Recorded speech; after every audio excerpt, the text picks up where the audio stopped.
अस्सलामुअलैकुम and welcome back to Anonymous Fair. उम्मीद करती हूँ कि आप सब खैरियत से होंगे। टाइटैनिक दुनिया के जाने माने बहरी जहाज़ में से एक है। इस पर एक मूवी द टाइटैनिक भी रिलीज़ हुई, जिसको हम में से सब ने ही देखा होगा।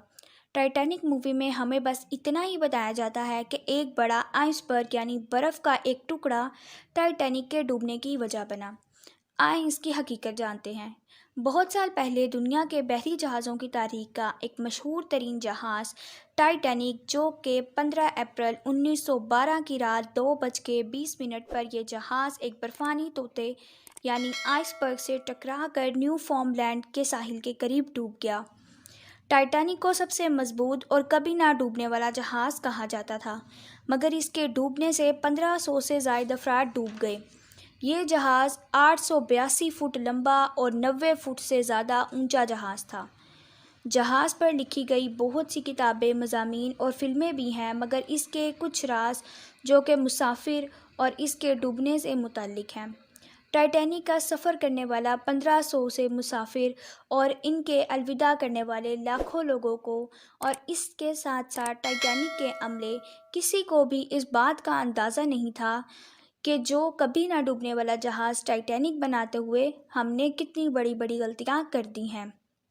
इसके डूबने की वजह आइसबर्ग नहीं था, बल्कि और भी बहुत बड़ी वजूहात थीं, जो कि 40 साल एक्सपीरियंस रखने वाले कैप्टन एडवर्ड स्मिथ को नज़र नहीं आईं, जो कि टाइटैनिक ऑपरेट करने वाली वाइट स्टार लाइन कंपनी को भी नज़र ना आईं, जिसने टाइटैनिक से पहले 107 शिप्स ऑपरेट की थी। और तो और ये गलतियाँ टाइटैनिक मैन्युफैक्चर करने वाली कंपनी हॉलैंड एंड वुल्फ को भी नज़र नहीं आईं, जिसने टाइटैनिक के बनाने से पहले ही सिर्फ 1500 से ज़ायद शिप्स बनाई थीं। टाइटैनिक की कंस्ट्रक्शन 1907 में शुरू हुई, जो कि 3 साल के अरसे के बाद 1910 में तकमील को पहुंच गई। अब जहाज़ जब पूरी तरह से तैयार हो गया तो इसे टेस्ट करने का मरहला अभी भी बाकी था। टाइटैनिक पर लोगों का भरोसा तब और ज़्यादा बढ़ गया जब टाइटैनिक ने अपना पहला टेस्ट अच्छे तरीके से पास कर लिया। टेस्ट पास करते ही पूरी दुनिया में इसकी मार्केटिंग की गई, जिसे अनसिंकेबल टाइटैनिक यानी कभी ना डूबने वाले जहाज़ के नाम से मशहूर कर दिया गया। टाइटैनिक का पहला सफ़र 10 अप्रैल 1912 को साउथहैम्पटन से अमेरिका का शहर न्यूयॉर्क की तरफ था। टाइटैनिक के फर्स्ट क्लास में सफ़र करने की टिकट $150 थी, जो कि 3,40,000 रुपये बनती है। इस पर तमाम टिकट्स बुक कर ली गई और आखिरकार वो दिन आ गया जब टाइटैनिक के सफ़र का आगाज़ हुआ। तो आइए जानते हैं टाइटैनिक में क्या ऐसी गलतियां थी जो टाइटैनिक के डूबने की वजह बनी। Mistake number 1। कैप्टन स्मिथ को डेडलाइन शुरू से ही दे दी गई थी कि कुछ भी हो जाए 17 अप्रैल तक न्यूयॉर्क पहुंचना है, यानी कि इस सफ़र को सिर्फ और सिर्फ 7 दिनों के अंदर इख्तिताम को पहुंचाना है। कैप्टन स्मिथ इस प्रेशर की वजह से शुरू से ही टाइटैनिक की स्पीड को तेज़ रखा, जो कि सबसे पहली गलती थी, क्योंकि कोई भी मशीन हो तो इसके कुछ ऑपरेटर्स होते हैं, जिसमें स्पीड लिमिट भी बहुत अहम किरदार अदा करती है, और इसे टाइटैनिक के आगाज़ से ही स्पीड लिमिट को वायलेट कर दिया गया और थोड़े ही देर में टाइटैनिक इतना दूर चला गया कि फिर दूर दूर तक नीले समुंदर के सिवा कुछ दिखाई न देता था। Mistake number 2। अब टाइटैनिक को सफ़र करते हुए 3 दिन गुजर गए थे, यानी कि 72 घंटे। इस सफ़र के दौरान समुंदर में हर तरफ पुरसकूनी थी और बढ़ती हुई ठंड की वजह से हर तरफ धुंध थी। इस दौरान एक और जहाज़ वहां से गुजर रहा था और उस जहाज़ के अमले ने टाइटैनिक को एक वार्निंग भी दी कि आगे बहुत बड़ी बर्फानी चट्टानें हैं, मगर टाइटैनिक के कैप्टन ने और उसके अमले ने इसे इग्नोर कर दिया। कहा जाता है कि कम से कम भी ये वार्निंग 6 दफ़ा दी गई, मगर इसे मुसलसल इग्नोर कर दिया गया, और अगर इसे इग्नोर ना किया जाता यानी सीरियस ले लिया जाता तो टाइटैनिक की आज कहानी कुछ और ही होती, यानी कि वो अपने डूबने की वजह से नहीं बल्कि अपनी कभी ना डूबने की वजह से मशहूर होता। Mistake number 3। टाइटैनिक के डूबने की एक बड़ी वजह यह थी कि टाइटैनिक का अमला इतने बड़े आइसबर्ग को दूर से देख ही नहीं पाया, क्योंकि इनके पास दूरबीन ही नहीं थी जिसकी मदद से वो बर्फानी तोते को देख पाते। असल में जहाज़ में दूरबीन थी, मगर आखिरी लम्हात में टाइटैनिक के कैप्टन को तब्दील कर दिया गया और कैप्टन के कमरे में मौजूद दूरबीन थी, और आखिरी वक्त में तब्दीली के बायस वो आपस में चाबी को तब्दील करना भूल ही गए। Mistake number 4। एटलांटिक ओशन में बहरी जहाज़ों को अक्सर ऐसे बड़े बड़े आइसबर्ग्स का सामना करना पड़ता है जिसे बड़े बड़े बहरी जहाज़ आराम से पार कर लेते हैं। शायद कैप्टन ने भी सेम यही सोचा था। कैप्टन स्मिथ ने इस आइसबर्ग से बचने की बहुत कोशिश की, मगर फासला अब इतना कम रह गया था कि और कुछ करना बेकार था। मगर हाँ, शायद अभी भी टाइटैनिक को बचाया जा सकता था। जब टाइटैनिक इस बर्फ़ानी तोते से टकराया तो कैप्टन का ये ख्याल था कि टाइटैनिक इस बर्फ़ानी तोते के 2 टुकड़े कर कर दरमियान से महफूजी से गुजर जाएगा।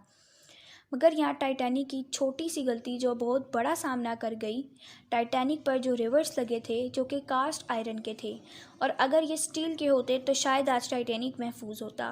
कास्ट आयरन स्टील से नरम होती है। जब टाइटैनिक इस आइसबर्ग से टकराया तो ये नरम होने की वजह से खुल गए और पानी आहिस्ता आहिस्ता कर कर टाइटैनिक में आना शुरू हो गया। Mistake number 5।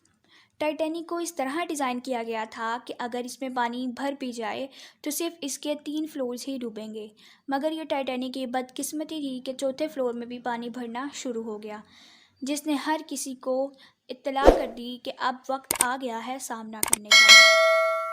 तो टाइटैनिक के कैप्टन और अमले ने जहाज़ की फ़िक्र किए बगैर मुसाफिरों को बचाना शुरू कर दिया। यहाँ अब एक बहुत बड़ी गलती सामने आ गई। जहाज़ में सिर्फ 20 छोटी कश्तियाँ थीं, जबकि 32 से ज़ायद जहाज़ में कश्तियाँ रखने की जगह थी। अब 1500 से ज़ायद मुसाफिरों के लिए सिर्फ और सिर्फ 20 कश्तियाँ थीं। Mistake number 6। अब सिर्फ इन 20 कश्तियों में हर कोई सवार होना चाहता था। एग्जैक्ट 12:45 पे पहली लाइफ बोट पानी में उतारी गई। जल्दबाजी की वजह से कश्तियों को मुकम्मल तौर पर भरे बगैर ही समुद्र में उतार दिया गया और इसमें सबसे पहले फर्स्ट क्लास के लोगों को बिठाया गया। टाइटैनिक पानी में डूबने की वजह से शॉर्ट सर्किट की वजह से इसकी तमाम लाइट्स ख़त्म हो गई और फिर जहाज़ 2 टुकड़ों में टूट गया और टाइटैनिक को समुद्र में मुकम्मल तौर पर डूबने में 2 घंटे 40 मिनट लगे, जिसमें 1500 से ज़ायद लोग डूबकर ठंडे पानी में मर गए। क्या आपको मालूम है कि इस वक्त समुद्र का टेम्परेचर -2 डिग्री सेल्सियस था, जिसमें इंसान 30 मिनट से ज़्यादा नहीं रह सकता। यानी कि अगर अमला और मुसाफिर पानी में छलांग लगा देते तो वो फिर भी बच ना पाते, और इसमें मरने वालों की तादाद 1500 से भी ज़्यादा थी, जबकि मुसाफिर 1500 थे। क्योंकि मुसाफिर के अलावा टाइटैनिक का अपना अमला भी था और कुछ लोग जो टाइटैनिक के अमले के साथ दोस्त थे वो बगैर टिकट के ही दाखिल हो गए। इससे सबसे ज़्यादा हमें इबरत लेने का मौका मिलता है। जिसे कभी ना डूबने वाला जहाज़ कहा जाता था, वो सिर्फ चंद मिनटों में डूब गया और साफ और वाज़ेह अल्फाज में कहा गया था कि नाउज़ुबिल्लाह, खुदा भी इस जहाज़ को कभी नहीं डुबा सकता। और चंद ही लम्हों में देखते ही देखते ये जहाज़ अपने इख्तिताम को पहुंच गया। उम्मीद करती हूँ आज की वीडियो आपको बहुत ज़्यादा पसंद आई होगी। तो चैनल को सब्सक्राइब करना और वीडियो को लाइक करना और शेयर करना मत भूलिएगा। अल्लाह हाफिज़।